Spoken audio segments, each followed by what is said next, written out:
And today I have another video, and today this is gonna be my review on the Spider-Man Homecoming movie that I'm sure every Marvel fan has already seen it, and whew, I have no words to say about it, but that is the best, Spider-Man movie out of all of them. As you can see there, Ben Reilly Spider-Man is actually pretty glad that it was a success. Too bad that the critics didn't give it much Too bad that the critics didn't give it much success like Spider-Man 2. To be honest, Spider-Man Homecoming is better than Spider-Man 2. God bless those souls that didn't win the option to that actually didn't make Spider-Man Homecoming better than Spider-Man 2. Anyways, let's get on. Let's just stop talking about Spider-Man 2 because it's not a bad movie, but it's just not my favorite Spider-Man movie. Anyways, let's get going to talking about Spider-Man Homecoming. So, first off, let's get into how Tom Holland portrayed Spider-Man. He actually did a good job. At portraying a more teenaged Peter Parker. Some people say that he's more based on the 70s, 70s, I think 60s. I think Spider-Man came out in 1960 something, because some people say that he's not the Spider-Man, like the 616 Spider-Man, but in my opinion, and I'm sure a lot of everybody's opinion, to me he's more based on the Ultimate Spider-Man from the comics, not the cartoon. The cartoon was good, but the ending in the final season I don't want to talk about it. But in the comics, pretty much just like in the movie, he's a 15-year-old that pretty much becomes Spider-Man, obviously, when he's 15 years old. And that's pretty much my favorite version of Spider-Man. I'm glad that they actually based Tom Holland's Spider-Man on the Ultimate Spider-Man, which I'm glad they did. And also talking about Spider-Man, we also have Michael Keaton's version of the Vulture, which at first when they actually announced Michael Keaton being the Vulture, I was like, how? Well, I wasn't disappointed. I was glad that they were actually gonna bring the Vulture. Finally, we're gonna bring the Vulture into a Spider-Man movie, because I think the Vulture came out in the Chameleon was his first villain. Yeah, he's Spider-Man's second villain in the comics, the original 616 comics. Anyways, but what I didn't expect is Michael Keaton, who in 1989 played 1989 through 19. The first Batman movie came out in 1989, and then Batman Returns came out in 1992. So pretty much, I didn't expect Michael Keaton, who used to be Batman, to play the Vulture. But to be honest, he actually did a good portrayal. But what I'm kind of iffy about Michael Keaton's Vulture in the MCU is that I didn't expect him to be Liz Allen's father. That just came out of nowhere. To be honest, I didn't expect it, but wow, that's the MCU. Some things are not accurate to the comics. Heck, even some cartoons. Anyways, let's get into the other things of the movie. What also kind of surprises me in the movie is that pretty much they also bring another character that appeared in the Ultimate comics, and pretty much he's a family member of Miles Morales here. Pretty much it's Aaron Davis. To any of you who read the Ultimate Comics and all those comic nerds out there, I do obviously know who Aaron Davis is. He's pretty much Miles's uncle, and let's just say that he's not the type of uncle where he just takes care of you and pretty much just invites you to a milkshake. No, he's not that kind of He's not that kind of uncle. He's the kind of uncle where he does take you to get a milkshake, but then pretty much just dumps you into the arcade, and pretty much he's just busy doing some criminal activities. The Prowler. Yes, Aaron Davis is the Prowler in the Ultimate Universe. And pretty much in the Ultimate Comics, Aaron Davis is now dead. Yeah. But what also pretty much blew my mind, like, completely, was that pretty much once Aaron Davis said that he didn't want any weapons, that his nephew lived. Yes. That his nephew lived near the neighborhood where they were selling the weapons. That's when obviously everybody started asking Kevin Feige if Miles confirmed in the MCU, because literally Aaron Davis just said that my nephew lives around here.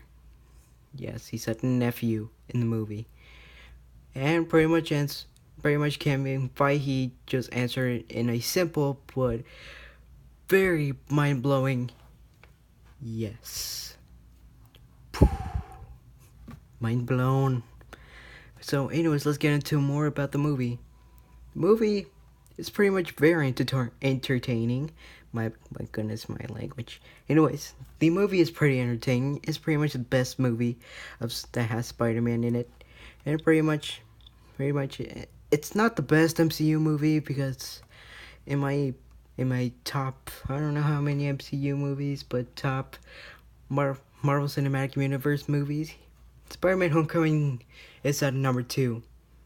My number 1 is obviously Guardians of the Galaxy Volume 2. You want to know where Volume 1 of the Guardians of the Galaxy is? It's at number 4. Pretty much I actually did enjoy the movie, all in all. And yeah, now this is obviously my spoiler review of the movie.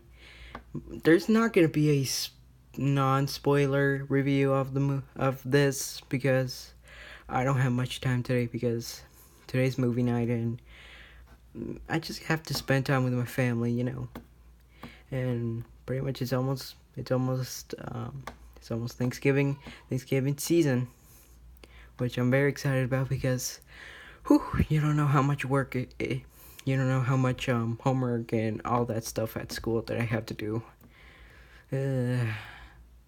Homework is my curse. Anyways, let's just stop talking about my social life. Well, social life in school. Let's talk about the movie. Anyways, I actually pretty much did enjoy it, as I said more than 5 times. I did enjoy the movie, and pretty much I only have minor gripes, but remember, if it's not a good movie without its gripes. I mean, yeah. I mean, like, let me think of gripe that I have in the movie. I don't know, it's just that the whole movie is incredible. It's good to enjoy. I mean, before Spider-Man: Homecoming came along, my favorite movie, Focus.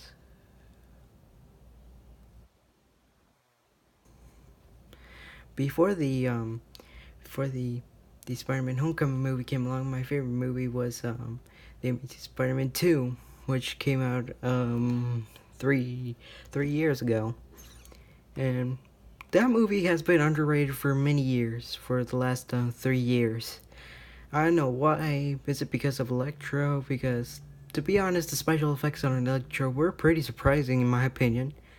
But I just don't get why they hated that movie. It deserved more love. I mean seriously, it's just a different actor playing the same Spider-Man that everybody saw in the 2002 to 2007 movies. I'm seriously, get used to it. And also, Andrew Garfield makes it to my number 2 spot for the top 3. Well, not top 3 list, but the all the Spider-Man actors that played Spider-Man in every movie. Number 3 is obviously Tobey Maguire because I don't really like him as Spider-Man. Number 1 is obviously Tom Holland.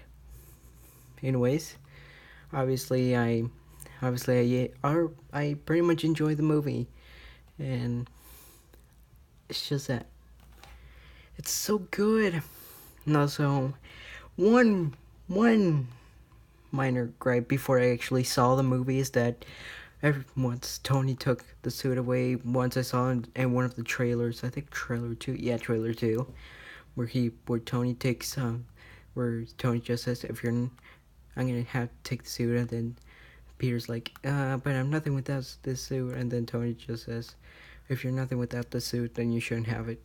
Yeah, I was, whew, I had mixed feelings. I mean, about the homemade suit. I didn't know if I like it or love it. I mean, it's not, the suit is not terrible. I like the homemade suit. It's better than the other the other homemade suits that we had. But it's just that we, the the Stark Tech suit is just even better than the homemade suit, just have to say. But at least the homemade suit was even better than the last two than the last two homemade suits that we had in the past few movies. But anyways, overall, let's talk about the movie, obviously from beginning to end.